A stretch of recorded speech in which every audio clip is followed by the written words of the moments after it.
Hey everybody, it's Nick. Hola, Nick! Just wanted to take a few minutes to let you fine folks know how you can contact us. You can find us on Twitter at the It's Too Wordy 1 and on Instagram. Just look for It's Too Wordy. We also have a Discord set up, The Haunted Log. If you like what you hear, maybe considering throwing us some of your spare change. Maybe some of your hard-earned loot. Maybe some stuff you find in your car cushions. Who knows? Anything will go a long way, and you can do that by visiting our Patreon page at patreon.com/housebts. Thanks for listening. Hope you enjoy this episode.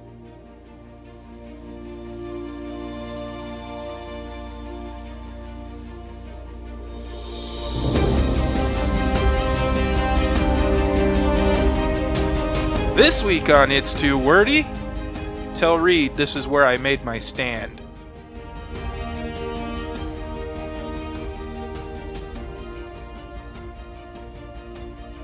Welcome to this week's episode of It's Too Wordy, the comic book podcast where three buddies discuss comics from their childhood and today. I'm Kirk. I'm Ryan. And I'm Nick. How's it going this week, guys? Going good. I'm glad to be recording. Had kind of a shit morning. Did you? Yeah. My morning was great. I know, I saw. It was really fun. I had a shit one. I had a daddy-daughter day at the zoo today. I saw that.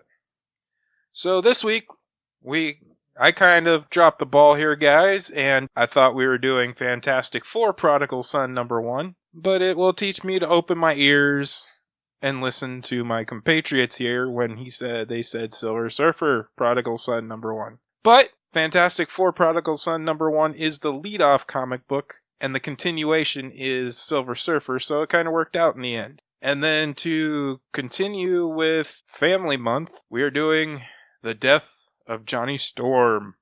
Nothing says family like death. Yep. Okay, let's get started. Fantastic Four Prodigal Son #1 starts out. A meteor hits the Savage Land, and a guy named Prodigal hops out of a space machine. The guy that's named after Prodigal Son? I guess. Prodigal. Prodigal. Isn't that the guy off of the Arrowverse thing? Probably. The Jon Stewart wannabe? Could be. Prodigal. That's his wife. Prodigal. And he sees a big giant Tyrannosaurus Rex, and he tries to talk to it. Let's do a summary of it instead of doing like. Okay. All right. So how did you feel about this book? Like, let's just do a quick synopsis of it, and then we'll talk about how you felt about it. Don't hold back. It had the Fantastic Four in it. Yeah. Yeah. And Kazar, right? Kazar, that's always a good one. And Kazar's son. Jazar? Matt. What? That's his name. It's Matt? Yes. Let me find it here real quick, guys. And his other son, Lazar. Valeria has a crush on him. Yep, his name is Matt. Wow. It's like the Black Terror and Tim. I don't know if they were trying to make Prodigal funny, but he just comes across as kind of an ass in this book. And I wanted to punch him out the first 5 minutes I saw him. The end. I give it a 2. Really? The only redeeming factor is it has the Fantastic Four. Well, that should give it a 4 right there. I mean, 4 characters that you like. Yeah. Not how it works? Not how it works. I was like, it seemed kind of hokey and cheesy, and I know that we're supposed to have that in comic books, but... you lost me the second you said Savage. I am so tired of the Savage Land. I'm an X-Men fan. I am so tired of the Savage Land, too. So, yeah, I'm going to give it a 2. I didn't like it very much. I was hoping that possibly it would be a Fantastic Four book that I could read. No. It's not a continuing series, though, is it? No, it's not. These are a it's bunch just of one-shots that they're gluing one-shots together that doesn't have any kind of reference to a part 1, part 2, part 3, because that would help. Yeah. If they were going to do this seriously, I think he's just another joke character. They should have done a little bit more of a backstory than a meteor hitting the Savage Land. Who wrote yours? It was Peter David. Really? Yep. Huh. Yeah, I just got done reading Symbiote Spider-Man by Peter David, and it was amazing. And I read this, and I'm like, okay, not everybody can have a good one all the time. So, sorry guys. I'm not into it. All right. All right. So we did Nick and I did the second issue of it, apparently. That's also in issue number 1. The Silver Surfer, also by Peter David. And in this issue, it picks up where the Fantastic Four went off looking for him. And then he just, I don't know, you find Prodigal on his, like, a couple days later or earlier than that. He was floating in space, right? And he's at home on his planet. He's back home? He was floating in space at the end of the Fantastic Four. He's back home on his planet. He's and at home. And brother's a kind of an ass, is like, yeah, go do something. Right. Wow. Okay. So he decides to go to a planet that he wants to make sovereign to their... Yeah, he wanted to free him instead of being like an overlord to him or whatever. But his dad's like, no. Right. So he goes there and Silver Surfer shows up and he calls Galactus right away. And then they have a big fight and he's just like, I'm a badass. And Silver Surfer's like, no, you're really not. Awesome. And then at the end, we catch up with Prodigal on the moon. And the Silver Surfer shows up and he wants to fight him. And Surfer's like, I'm not that same guy. Every death I've initiated, it's in me. Like, I relive it every day. And they become fast friends and they take off on a journey like Doctor Who and his companions. And then they meet up with the Guardians of the Galaxy next. The last panel, I did like this. So why do you need to go home? As he's writing on the surfboard, I need to kill my brother. Sounds festive. Who wrote yours? Peter David. Peter David wrote that too? Yeah. Nick? That's a 2.5, 3. That's a dud. I'm not a fan of this. Neither am I. Not knowing that this is a whole tie-in thing, because I didn't pay any attention. I thought it was a one-shot. I did too. I actually enjoyed it. Did you? I did. I finished reading that, I'm like, holy smokes. That was fun. Silver Surfer did not bore me for once. There you go. It just seemed like word for word, the Silver Surfer's words were taking exactly from Silver Surfer Black. Yeah. At the end, he was just like, every death I relive it every day. I've killed multiple continuity. Worlds. Right. So now the Silver Surfer is an emo jackass. Yep. Great. For me, this was a 3.5, 4. Yeah? Oh, wow. I enjoyed it. Well, congratulations. You now have the lead-in. All right. Yeah. The cover art's awesome. The cover is awesome. What? I was just thinking the cover looked horrible. Were you? Yeah. Really? Yeah. Maybe because I don't have my glasses on. Reed doesn't look right. Sue looks okay. The Thing looks decent. The Human Torch doesn't look great. He looks like he's made out of molten something. Yeah. Yeah. 2 out of 4. Yeah. I mean, they got 50% on this. I give you a 2.5 out of 5 for the cover. All right. Next up is the death of Johnny Storm. I'm not going to lie. This is one of the best stories I've read. It pulled on all the emotions, even though I knew it was going to happen. What'd you think? When I first read it, what the problem is, like with previews, you know who's going to die. Yeah. And they publicize it so much. Like when Captain America got shot, it was in previews like a month or 3 months before. Yeah. Or 2 months before. And it was just 2 like, months. And it was just like, well, great. Thanks. That whole lead up to that. Yeah. I can see that. Cap's going to die in 2 months. Like, and then they did the same thing with this. They should have. I don't understand why they don't just leave it for shock value. I don't know. But, so I knew it was coming. I just didn't know how it was coming. So yeah. How it came was the pulling of the heartstrings. Yeah. Where Ben and him put their hands on the. Yep. And touch, and then he turns around and. But one thing that the Fantastic Four has to learn: don't split the party. Yep. Do not split the party. God damn it! If it's anything I learned in our D&D game, stick together, or people die. Because Sue is in Atlantis with Namor. Yep. And Reed is off on a planet that's getting destroyed by Galactus. Yep. And Ben has no powers. Ben has no powers, and they're watching the kids. Yep. And they get attacked by a nihilist. They get attacked by big bugs. Yep. And there's only one way to shut the door, and that's from the other side.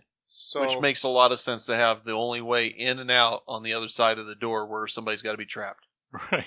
And available to the people that are attacking. So one of them has to commit pretty much suicide to close the door. Yeah. And Ben's like, I'm doing it. And go back in there. And Johnny just picks him up and throws him in. and throws him in through the portal. Was Herbie not available? I wish. But Franklin could have easily taken care of it. I was going to say Franklin. And he even says it in the book. He even says it later on. He's like, I could take care of this. I could have saved Uncle Johnny when he's talking to Spider-Man, and Spider-Man's like, yeah, I could have saved my Uncle Ben too. But it's okay because we all know what happens. Yeah. Johnny becomes a giant homicidal maniac in the negative zone.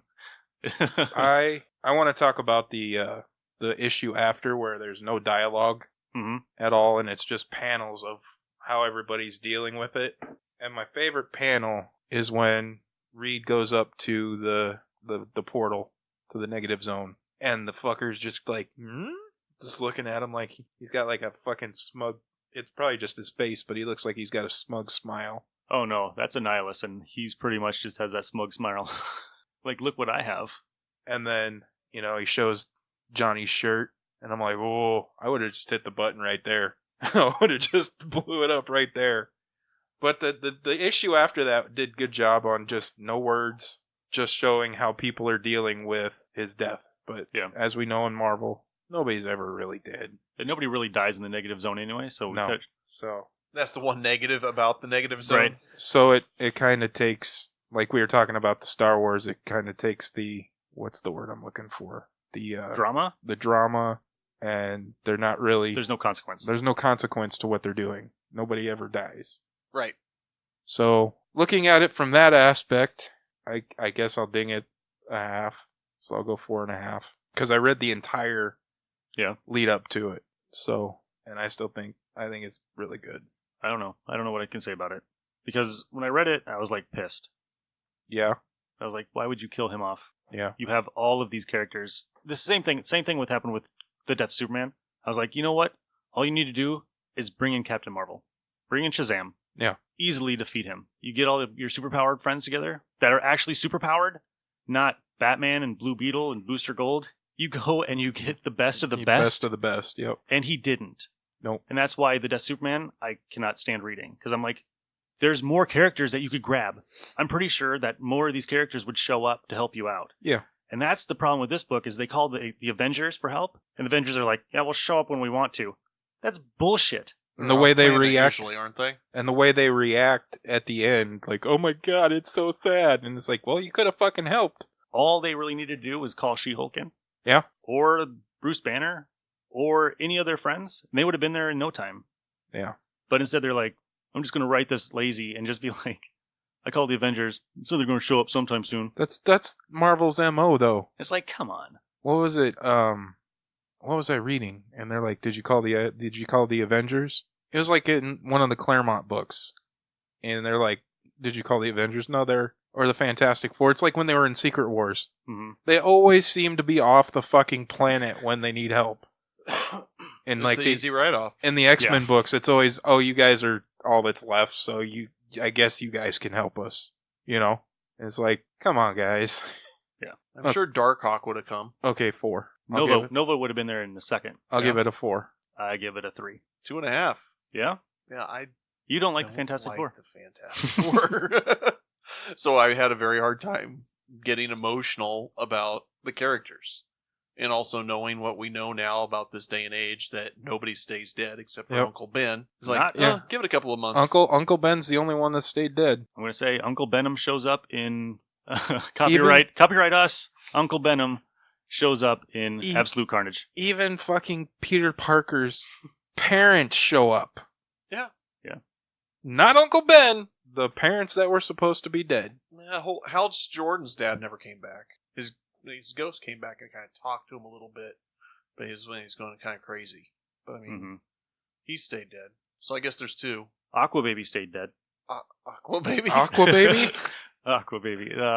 Mera and Aquaman have a son and gets killed by Black Manta. Stayed dead. Okay. That's good. All right, yeah. Okay. All right. Blue Beetle stayed dead. I just do that to see your face. You're getting the same face for me, too. Okay, Ben. Okay, Nick. I mean, they even brought Bruce Wayne's parents back. Yep. But which Blue Beetle am I talking about? Ted Kord. The original? The only one you care about. Dan Garrett? You only care about Ted Kord. Oh, just wait till we listen to the Blue Beetle radio show. You can fall in love with Dan Garrett. No. He's okay. All right. All right. So, apparently I just read it, so... No, I have fresh eyes, so... And that's good. I mean, that's why we do this, is because we get different opinions. It's great that you like this. Yep. No, I'm excited that you like this. You just don't like the I don't Fantastic like Four. the Fantastic Four. You don't like the first family of comic books. No, I don't. It's There's not a lot of Marvel people thing. that do It's not just- like Fantastic Four. Yeah, I know. I didn't like them for a while. They were an acquired taste. There was a friend of mine online that was like, can you recommend any old Fantastic Fours to read? And I was like, everything by Jack Kirby and Stan Lee. Yep. Go for it. He read them and was like, that is garbage. I was like, dude, it was the 60s. It's like 1961. Of course it's garbage. Yep. You got to look at it with those eyes. They were only looking at sales. They didn't care about story. That's why they were one-offs. Yep. Every issue was a one-off, and you could do... I learned this in that book. You could get away with 2, maybe a 3-parter if the story was really good. The first 2-parter for Fantastic Four was 12 or 11 and 12, I believe. Yeah. You could only have... It could only be a 2-parter. Is that the Dr. Doom Namor story? What is that? Yeah? It's Dr. Doom, Yeah, I learned that. Since I just listened to... So... The big story arc thing, it didn't exist back in the day. So yeah, they're going to be garbage because it was one... They were just looking at selling books. They weren't worried about the story. That's what I kind of miss about comics, is I'm okay with having a long, drawn-out story for every once in a while. But, more often than not, give us a one book story, 1 to 2 book, something that you're not investing in permanently to find out the whole run. I think... Figure out the character. I think Chris Claremont making the X-Men a soap opera kind of changed how they did things. And I don't hate it. No. It's just I don't want to see it for everything I'm reading. I don't need a long drawn out story for every book. I completely agree with you. I wish they would do more one-offs in the books. And this story has nothing to do with what's going on. Especially for DC and Marvel. Yes. Image doesn't have a lot of superheroes. I mean, they got the Spawn, they got the Savage Dragon. That's fine. They've got their thing going on. But with Marvel and DC, they have their superheroes. You want people to come in and start reading about these superheroes. Yep. Especially paying the prices that they're asking for these books. Yeah. Do something where they have a chance to pick up a single issue here or there. Well, yeah, look at... we all did our first comic books, right? Yeah. I think yours was a one-off, wasn't it? A slight tie-in, but what a one-off. But yours was... A one-off. A one-off. Mine was jumping in the middle of a freaking story. Yeah. And I was like, okay, I got to figure out what's going on here. I agree. I think that's why I like getting in on the number ones. Mm-hmm. Because it starts the story over. See, that's why I think I like shameless Aftershock plug. But I think this that's why is I brought like to you by Aftershock. Because all their stories, I've looked into this, almost all their stories are 5 or 6 issues, and then that's story 1. It stops for a while. They go to... Yeah. So you at least know what you're getting into. You're not having to go back and, this guy made an appearance in issue 237, and now it's 458, and you're supposed to remember 237 because he was in a shadow. Yeah. And now, Some of my favorite issues of X-Men that I've been reading are the ones where they're not doing anything at all. Where they're playing like baseball and they have the school aspect of it, and those are usually my favorite because I don't have to think when I'm reading them. Deadpool, I can't remember which series it was because there's been so many of them now, but Deadpool did like 5 or 6 issues of a storyline, and then all of a sudden he would time jump back to a different decade, and it was a 1 issue different decade. That's pretty awesome, type actually. Deal where, so like 1 issue, I think he got together with Luke Cage and Iron Fist in the 70s. Those were amazing. I love those like little one-offs. Little one-offs to give you a about break. The character. Give you a break. Give you a break. Different monologue because of the time frame. Yep. And then they went back to another story. Okay, I'm fine with that. Yeah. I'm good with that. Yeah. But, man, anyhow. Having to keep up with an arc for 3 or 4 years, mm-hmm. I think it's going to be difficult for me. Even though I'm really excited for some of the stories that are coming out. Like, can I keep up? Can I keep up buying all these books? Or am I going to have to go, I don't need this one so much. I've already done it. Have you? This week I was just like, I'll just pick up House of X and Powers of X and trade. I already got the first 2 number 1s. I don't really need to keep going, so I'm just going to wait. Right now I'm kind of invested, so... But I'm planning to do that with all the other books that come out. Yeah. I think I'm not going to do New Mutants. I'm going to do the Marauders We'll with see. Kitty Pryde. Yeah. I'm going to buy the first issue and see that one's going to be worth keeping or just buying in trade. All right. Anything else we want to talk about here? We're doing some good riffing here. For the new comic or no, I think we're good. All right. Moving on to DeWordy Files. This week's person is Herbie the Robot. Herbie stands for Human Experimental Robot, Of course it does. B-type integrated electronics. They were really stretching for something. Thanks, Reed. That's awesome, Reed. Thank you. The first appearance was actually on the Fantastic Four 78 TV series. Who did they eliminate from that? Human Torch was not available because he was hanging out with Spider-Woman and Firestar and Spider-Man. Spider-Man. Spider-Man and His Amazing Friends. No, that was way before. Was that way before? That was like 84. Is that No, way- he was way he was after? optioned for a movie. Is that what it So was? they had the rights tied up in a movie for the Human Torch, Oh, yeah, that's right. and so they had to make somebody for the cartoon. Got it. Okay. Yep. And then his first appearance in comics was 209. So Torch was Sorry. with the Human Torch. Since he was not available, Stan Lee pitched the idea of a cute robot, and they came up with Herbie.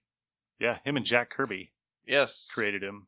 Yep. voiced by Frank Welker, and then he was introduced into comic continuity by Marv Wolfman and John Byron. And there's a rumor of why he was put in instead of Johnny Storm. Like, everybody believes that it was because some kid would Light light himself himself on on fire. fire. Yep. And there is an issue of Fantastic Four where they bring that up. Then Johnny Storm finds out that some kid lit him on fire, and because he loves the Human Torch, so the kid lit himself on fire and jumped out of a building. And look what actually happened. Everybody just got stoned, like the Thing. Yeah. So, Ow. It was 60s. Everybody just Get stoned. all right. So, Herbie was created by Mr. Fantastic and Master Zar of the Zardans in hopes that the robot could aid their search for Galactus, who they sought for aid in defeating a villain known as the Sphinx. Well, a guy named Dr. Sun, who is an enemy of Master Zar, kind of jumped into the computer of Herbie's body, and Herbie just kind of went nuts. After Sun's attempt to assassinate the Fantastic Four with Blastar, because there's not been enough Blastar appearances, failed, Dr. Sun reveals himself at last, trapping the Invisible Woman and the Human Torch within the Baxter Building security system, and besting Mr. Fantastic and the Thing with Herbie's weapons. He then abandons Herbie's body, transferring his consciousness into the Baxter Building's main computer, which would allow him to control the entire building and all the weapons. Mr. Fantastic is able to lock Dr. Sun away from the rest of the computer system, but Herbie, now himself again, realizes that Dr. Sun could only simply return to his body, not wanting to be a villain to cause any more trouble. The little robot heroically throws himself into the computer, destroying it, Dr. Sun, and himself. There has been other Herbie generations that have been built and aided, hanging out with Franklin. At one point, a mistake leaves the Fantastic Four lost in time, and other heroes run the Baxter Building. The Herbie robots take on costumes of Doctor Doom and demand respect. They got over that. The design of Herbie is displayed in the Smithsonian near the Spider-Mobile. And yeah, now he's just basically a sidekick. That was all from the Wikipedia page of Herbie. Cool. Not the car, the robot. I don't remember the Fantastic Four cartoon, so. It's pretty bad. They defeat Magneto with a wooden gun. You don't say. Yes. So they would have been able to defeat Magneto and Alan Scott. Yeah. Wow. And what's stupid is, okay, so you got Magneto in handcuffs, and you're like, it's just a fake wooden gun. And he's like, I got defeated by a wooden gun, and he goes along with the cops and gets arrested. It's just like, why didn't he just break himself out and leave? Because it's a cartoon. It's a 20-minute cartoon. Yeah. The real Magneto would have killed everybody.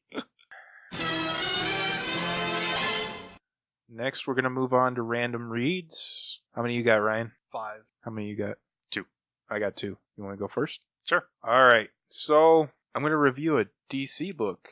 What? What? I know, I don't do a lot of that. Feeling okay? Yeah, I've been really digging Batman and the Outsiders. And to start it out, I'm just going to summarize it. Batman puts together a team. I apparently like team books because the single superhero doesn't, I don't know. It's a little difficult. I like the team dynamic of things. So Batman puts together this team, and they're trying to get cohesive. He's trying he makes what's what's his name? Is that Black Lightning? Black Lightning. That's right. Thank you, Nick. Mm-hmm. He makes Black Vulcan, you mean? He makes Black Lightning the leader of the group, and Black Lightning feels that Bruce is just is treating him like an employee, treating him like he's not the leader, and not letting him lead the team. And this whole time they find out that they need to go after Ra's al Ghul because they kidnapped a member of their team. And in this issue, number 4 is they decide they get the team together. Batman's like, look, you're not an employee. I came to you for help because they've got, her name's Sophie, and he's going to try, Ra's is going to try to turn her into one of his assassins, right? So we need to save her. And I don't care how we do it. I just want her back. I'll deprogram her, whatever I got to do. But we need to get her back. So Black Lightning takes a team, and they go, and it turns out they're too late. Sophie's been turned into an assassin named Babylon. And I didn't know that Ra's only gives the names when he tests the people in combat, and that's how they earn their names, is what this said. Yeah, that makes sense. I mean, because he can't name his whole clan, but yeah, if he fights them individually. Yeah, I can see that. He throws her into situations, and he's like, they'll gladly kill you. Just say the word, and they'll end your life. But and she ends up fighting him, and he gives her the name Babylon, and that's where it leaves off. So they said they finally confront Ra's al Ghul. So this is the thing I don't like about DC. They say, finally they confront Ra's al Ghul. No, they didn't. They show a big splash page of him with Babylon, and that's the end of it.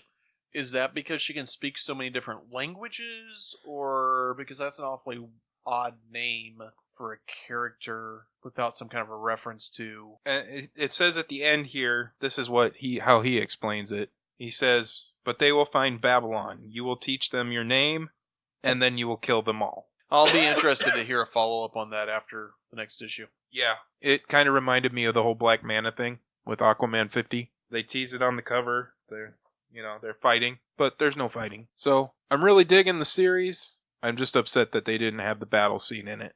The dynamic of them trying to build a team, and the guy who was supposed to be Cable really isn't Cable. He's just an arms dealer that Bruce is giving a second chance to.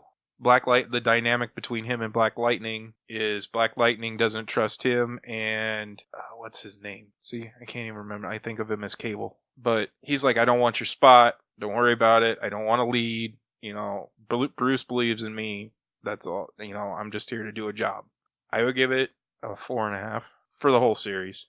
I've really enjoyed it. And then I picked up Silver Surfer Black, number 3. And as we know at the end of number 2, Ego was the one who was calling him to come. And this basically, he's on his home planet. Zenla, and he's with his woman. Shalabal. Yep. Thank you, nerd. And he's talking about how he wants to have a kid with her. And she's like, how could you want to bring a kid into this universe? And then it shoots ahead, and he's a surfer, and he's on Ego. Something hits Ego, and he gets he thinks it's like a tumor. It's basically, they're talking about having a baby, then Galactus comes. It's supposed to be Galactus, but it's really a symbiote. And then he's on Ego, and Ego's asking him for help. Or Surfer's asking Ego to help him because he can't defeat Null on his own. And Ego lets out a blood-curdling, scream. He asks Silver Surfer to help him, and he goes, and he's trying to find out what's going on. Why all of a sudden the planet shook, and he's screaming. And he goes through the core of Ego, and... It's Snake Plissken, isn't it? No. He finds the Destroyer. It's Galactus's... what hatches Galactus. Embedded in Ego. The Lifebringer. So the next issue, I'm guessing, is going to have Galactus in it. Huh. I'm thinking it's pretty good. Yeah? Yeah. I'm really enjoying this story. Only 2 issues left. 2 issues, and then hopefully they make it an ongoing series like they did Symbiote. I gave it a 4.5. 4.5? 4. 4. 4? I'll go 4. It's the middle of the run. Yeah. Can't be... It should be the climax of the story, but yeah. It seems like the beginning is the climax and it kind of drifts off, and then it goes back up. Yep. And I really need to start reading my books on Monday. Before the show? Before the show. Not on Wednesday? Not on Wednesday, when I'm really excited to have all these books in my hand. That's what I got. What do you got, Nick? So my first one, I was going through my books, and I was like, what am I going to do? So I grabbed The Geek by Mike Allred from Vertigo Comics, and I read 10 pages of it, and I was like, this is garbage. I put it back. Not a fan of Mike Allred anymore. I used to love his Madman stuff. Can't take it anymore. The story, he just like, I don't know. It's just maybe his writing style that goes nowhere.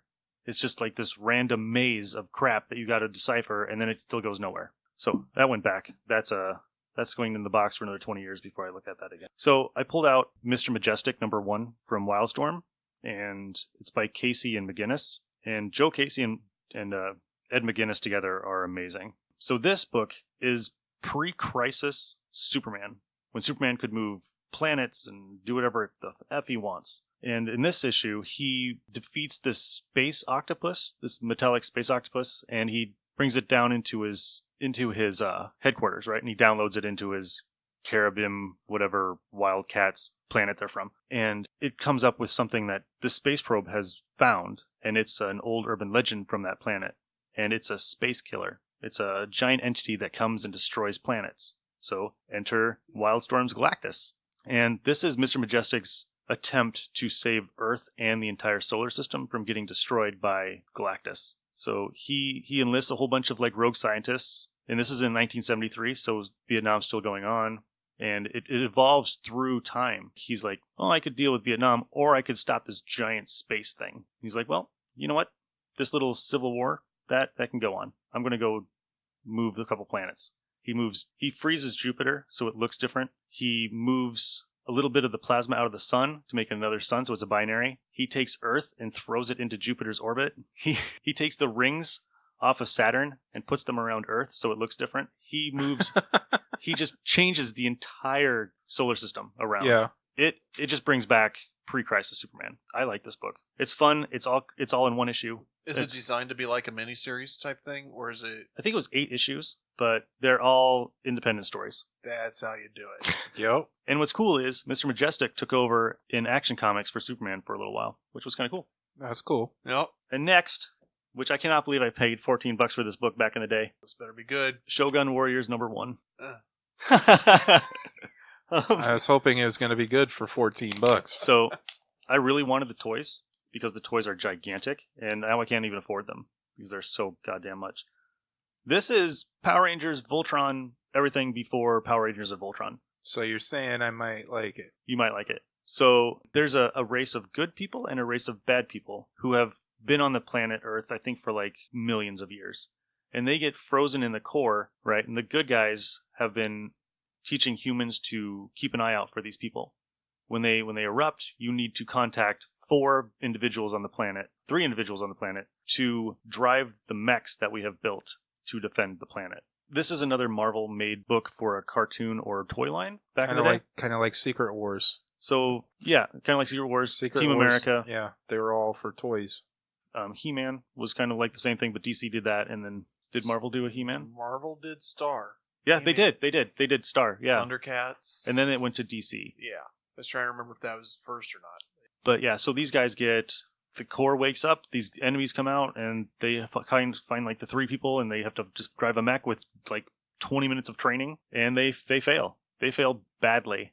And so they go back, and the mech is kind of destroyed, and they have 2 new mechs to drive. And they're like, well, now that you've got a little bit of experience, we'll fix this one, and then you get 2 more. So what they're doing is they're just introducing the toys through every issue. That's the way you do it. It's weird. It's goofy.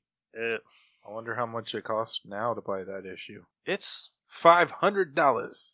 It's by Doug Minch and Herb Trimpe, so that's a good. The art and the writing is really good. Good. Just it's a blah. It's a blah. So I won't like it. Because I like Voltron and I like Power Rangers. It's America trying to incorporate a Japanese toy line like Voltron to bring it to kids. It's a meh. I bet if the cartoon was on back then, their lips would be moving.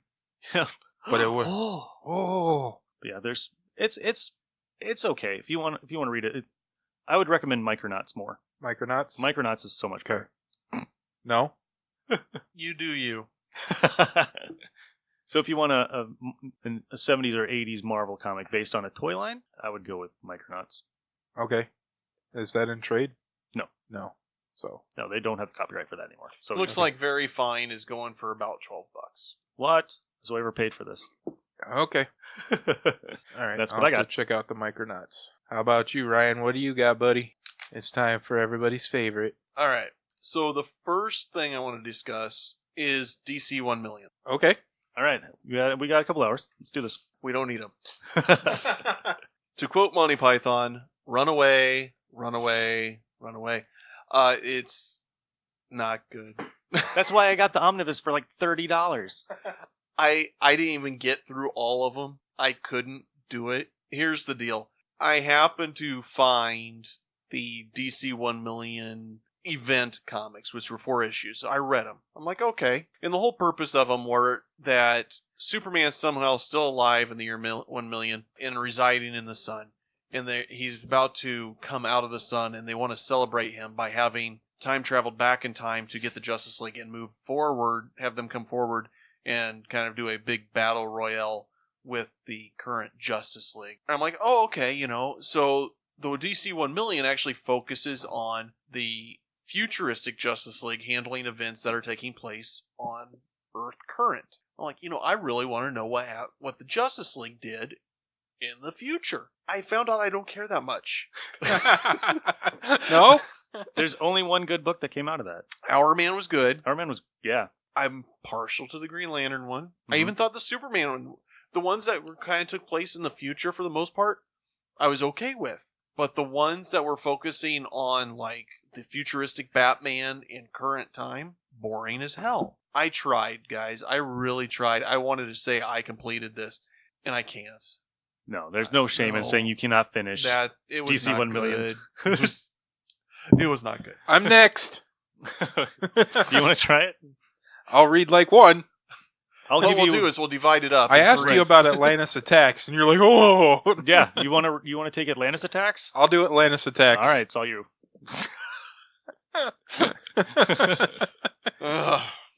All right. So another one I want to talk about is a book called Unnatural. This was a 12-issue Max series. It is about where all they're all animals. So you have a pig and a fox and a wolf and blah blah blah. And there is a story, like a past story, where this white albino wolf, it would be all white if it's albino, right? This albino wolf is like the supernatural being, and the story goes that it will connect with a pig with purple hair. Well, this is the story about the pig with the purple hair all of a sudden finding out that she has this connection. And it's one of those whodunits type things for the first few issues, and then this actually rounded it out. I don't want to get into too much of it, but since it was the last issue, I wanted to talk about it. This is something that needs to be read. It was very well put together. Marika Andolfos is the one that wrote it and drew it. The art is amazing in it. The story was a lot of fun. It's one of the books that I've looked forward to reading every single month. And I know they're starting to come out in trade, so definitely check it out. It's well worth the read. The other one of the other ones I got here is a book called Once and Future by Karen Gillan and Dan Mora. When I picked this up, I was told that the shop only got 5 issues, and they had people calling in asking for it like nonstop. I'm like, all right, so I'm ahead of the game for once. Fantastic. This is hilarious. I can't explain how fun this book was. It's by Boom Studios. It's first issue. It starts off with, they found some artifacts. This lady comes in to look at them, and the guy's like, oh, I didn't realize, I forgot, I was so excited about this, I didn't even get your name. What group are you with? What's your doctorate in? Blah, blah, blah.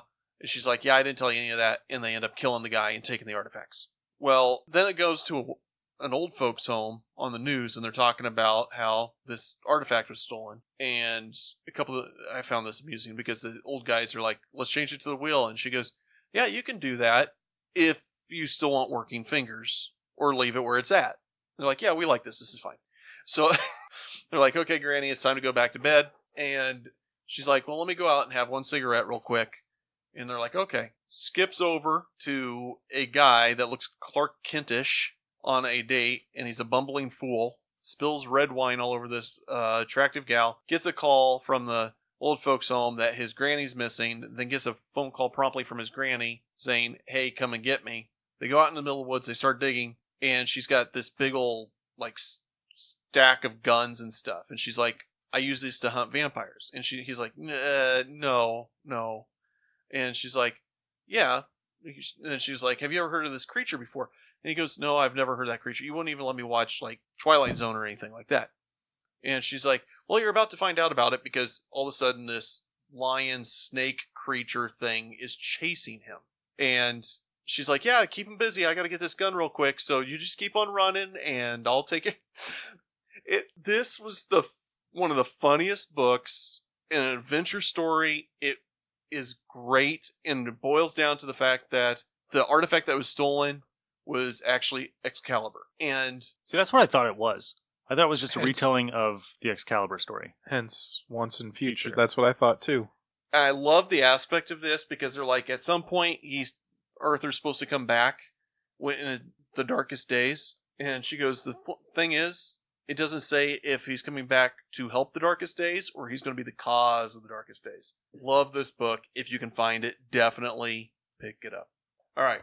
My final, I want to talk about something that more than meets the eye. Transformers by Dreamwave. This is before IDW, when the art was beautiful, the story was fun. There were 6-issue story arcs. It was Pat Lee, right? Pat Lee, yeah. Yeah.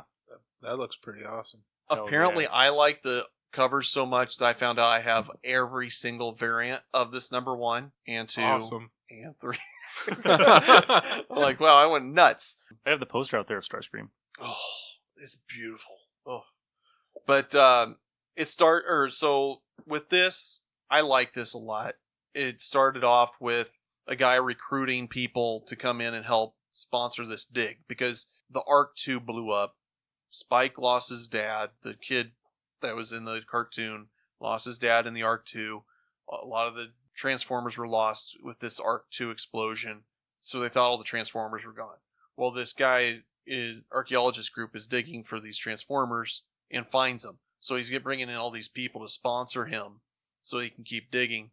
And he is putting microchips in the back of the Transformers' necks so that he can control them. And so one of the guys that shows up, he has him go to South America and take out a rebel base. And then another terrorist shows up and he's like, well, how do I know this works? And he's like, you probably heard about this thing that we did in South America. And then also, watch this, and they had Megatron. And they said, okay, stand. Megatron stood up. Put out your right arm. Did the instructions. Left arm, did the instructions. Kneel before me. And it wouldn't work. He's like, okay, so there's obviously a flaw in the system here. Because Megatron don't kneel to nobody. And so, and he said that they are aware enough to know to do additional, to get out of situations if they have to after their mission's complete, but they're not going to be like turning on you at all. But it shows that they're starting to progress in that process of turning on him. And in the meantime, the military comes and gets Spike, and they're like, hey, we need your help with this. He's like, yeah, all the Transformers blew up on the Ark too, so what do you want me to do? They're like, well, not all of them. And it ends with a big door going up, and they have Optimus in cryogenic type thing. One shall stand, and he had shall pants on. fall. I know normally with the cryogenics, they always have them in their underwear or naked, but Optimus did had have his pants on. He's got the little underwear like Luke did on. Oh, the diaper? But this Transformers by Dreamwave, definitely check it out. It's a 6-issue run. There's a lot more. I mean, each issue has like 3 variant covers to it, so it looks like there's a lot more to it. But it's actually just a 6-issue run. Definitely worth reading. It's not high priced at all. Cool. A lot of fun. I might have to pick those up. And that's what I got. May be excited. I like me some Transformers.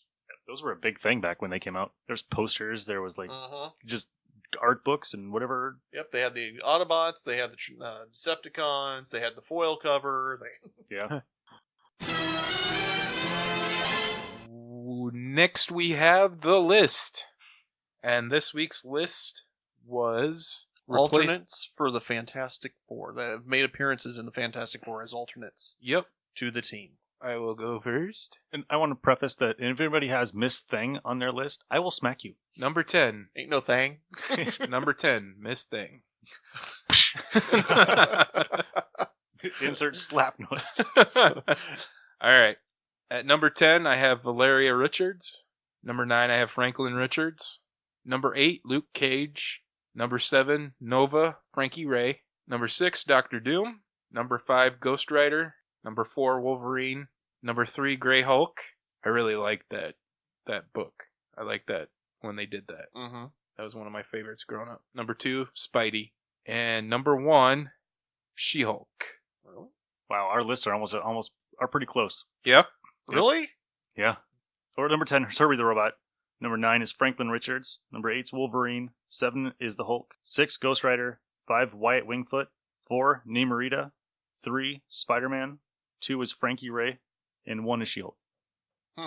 And now for the not Fantastic Four fan. So 10, Namor. 9, Doom.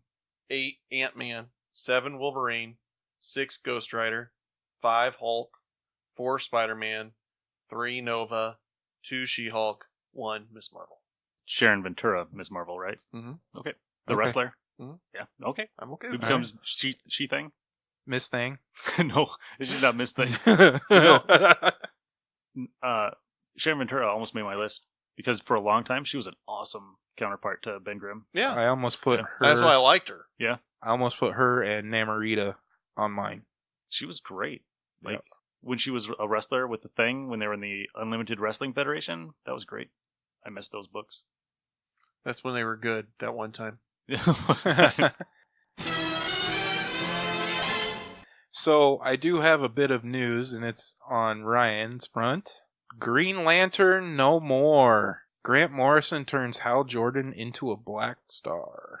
How do you Black feel? Star or Dark Star? Dark Star, whatever. It says Black Star, Black Star. It did say Black Star on the article. but he's wearing a Dark Star uniform. That's what Yeah. I think threw me off. Yeah. So maybe Grant Morrison needs to go back and read some comics that from the 90s. So, resident Green Lantern fan, what say you? I'm pretty sure Grant Morrison did no research on this at all. And there's no Green Lantern Corps, so there's no Green Lantern. That's not true. That's what it said in the article. There is no Green Lantern Corps. There's still Green Lanterns. So who do you think it's going to be? I mean, because John's still out there, Kyle's still out there, Simon's still out there. Are you hoping for a Kyle Rayner? Yeah, I am. Sorry, something just hit me. What hit you? Don't go, oh, what hit you? Nort just hit him. Nort is going to be Nort's Green gonna- Lantern 2814. It's definitely not going to be Jessica Cruz because Abnett killed her in Justice League. Which one was that? Justice League Odyssey. Darkseid killed her. Okay. Is that what you were shitting? No, I just realized that the future cat that we're getting, Sir Simon Garfunkel. Mm-hmm. It made you think of a cat. Well, I wanted to name it after a superhero, and I forgot about Simon Baez. So So now there- I still have. I'm good. All right. All right. Uh, So you think Yeah. Grant Morrison needs to go back and read some history? you know, I haven't figured out what he's doing with the Hal Jordan series. Anyhow, Yeah, they said it's going to probably be done in issue 12. it's been all over the place. This is one of those times where it has been those one issue type things, I read number 9 and I was like, but there's like no Eh. continuity to it at all. It's very confusing. I did just read the annual that came out for it. I thought he did a decent job there, and I'm still going to get it, and I hope when I read it down the road again, it makes more sense to me. But right now, it doesn't feel right. so it doesn't feel right. So I was good not picking up any more issues after number 9. I think you're okay. As far as this goes, it's Johnny Storm's death, Captain America's death. Hal Jordan's no longer Green Lantern this week. For the 6th or 7th time in his Yeah. history. What's he going to do next? The hard traveling hero thing? I can't imagine him introducing yet another Green Lantern character when they have so many that are sitting out there that they could Guy Gardner. place on. No, I'd rather Going see forward Kyle on it? Rayner. We'll see what happens. Would I be disappointed if Hal's no longer Green Lantern? Absolutely. But as long as they keep on producing Green Lantern stuff, I'm good. Yeah. What if it's Sinestro that becomes the Green Lantern of Earth? Ooh. I would need that. They just came out with the Year of the Villain Sinestro book. I do want to read that and see where that's at. I haven't gotten to that point yet. So as just looking at it from not reading that, it would be kind of cool as long as he's not the complete ass that he normally is. That he like learn from it, you know, because there for a while in the Green Lantern Corps, they also, you know, Sinestro was getting close with his daughter in some of those books, and you could actually see that there's more depth to him than him just being a control freak. And then they pulled that all away, and then you're back to the whole control freak Sinestro. I think that would be cool. I'd like to see something with him additional. I kind of want to see a Kyle Rayner. I would love to see Kyle, but I mean, he did get his run. Yeah. If they did Sinestro, and they kept him the way he is, I would love to see Nort come back. Sinestro and Nort. Yeah. That would be amazing. Okay. But, you know, we'll have to see. Yeah. Because, you know, John was a Dark Star for a long time, and then he came back to Green Lantern. You know, the whole premise of this is Hal's kind of like undercover for the Guardians, like deep undercover. So do they pull him back? There's just a lot of floating out there, or a lot of different things that could be happening, and that's the piece they grabbed onto. Okay. I just wanted to know how you felt. I saw that article this morning, and I was like, oh, I wonder what Ryan thinks. I did see that. As long as they're still going to be publishing a Green Lantern book, I'm okay with it. Yeah. I just don't want to see where the character I love not have a book going. Because the Dark Stars was a very dark time, because there was not a Green Lantern book for a little while. Yeah. You got anything, Nick? I was just going to give him more what-if scenarios. What if it's Bleeze? That would be awesome. I love Bleeze. I can't see that her coming back from the red, but that would be really... Because she was a Green Lantern already. Yeah, it would be pretty cool if she did. I would love him see him do something with those other rings completely. They haven't really done anything with that stuff. Have them show up somewhere. But, yeah, Bleeze would be awesome. Okay, cool. Nothing? For what? You got anything? I haven't been reading Green Lantern for a long time. Anything? I was really interested in reading the Grant Morrison stuff, but you guys talked me out of it. So was I, and I read issue 9, and I was like, sweet. Cop procedural? I don't like it. It's just all over the place. I can't figure out the path of it, because it feels like there's some kind of underlying story. I just can't figure out what it is. Yeah. Yep. But that's how a lot of stuff I've read from Grant Morrison is he's just kind of everywhere. Well, I was telling Nick I started reading the new X-Men stuff by him. Mm-hmm. And I tried reading it when it first came out, and I didn't get it, and I didn't like it, and I've gone back to it, and now I'm enjoying it. Yeah. So maybe that's what you're going to have to do with this Green Lantern run. Is go back of it. That's what I'm planning on doing. I'm planning on getting like a good chunk of them, and then just going back and rereading from A to, from 1 to whatever, and see if it makes sense reading it in a continuation. Yeah. Opposed to that one issue here once a month. That's how you have to approach Doom Patrol too, mm-hmm. like he did. You have to read it all together, because if you read it one by one, it makes no sense. Yeah. That's just Grant Morrison, though. That is Grant Morrison. I'm learning. All right, guys. That's going to do it for this week. Have fun and read more comics. This has been Kirk. Ryan. Nick. You beat me. See you guys. From now on, like your parents were, you are the secret force of pole position. They're moving real fast, they're the only ones who can get there on time. Okay, sis. And never too far behind, they're always fighting crime.